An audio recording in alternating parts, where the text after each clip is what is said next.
नाहीये. मुलं कशी शिकतात बघा, हं. पालकांचं बघून, निरीक्षणातून आपले आई वडील कसे वागतायत किंवा बरोबर. आपलं कुटुंब कसं आहे. म्हणजे मी तर एकदमच छोट्या खेड्यातून आलेली आहे, म्हणजे हं, ग्रामीण हं. भागातून आलेली असल्यामुळे तिथे काय अजून सुद्धा कुटुंब संस्था तशीच आहे, जशी आपली भारताची जी म्हणजे परंपरा किंवा आपल्या ज्या संस्कृतीनुसार कुटुंब संस्था तशीच आहे. म्हणजे आजी, आजोबा, काका, काकू हे सगळं आहे.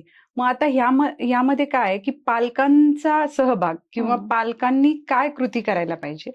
तर असं काय बसून नाही शिकू शकत, की तू असं बरोबर, वाग किंवा तुला बरोबर. असं कुटुंब करायचंय, तुला बायको करायची आहे किंवा तुला नवरा करायचा आहे आणि मग हं, तुम्हाला हं. असं नाही. ते बघतात, ते निरीक्षण करतात. आपले आई-वडील कसे वागतात. समजा आता माझ्या घरात सासूबाई आहेत. हं, ठीक हं. आहे.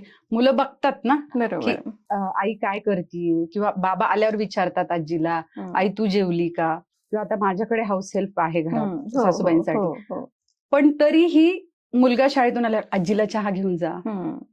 आजीला विचार काही पाहिजे का? बरोबर. म्हणजे हं. ह्यातून ते शिकणार आहेत. म्हणजे वेगळं शिकवायची गरज नाही.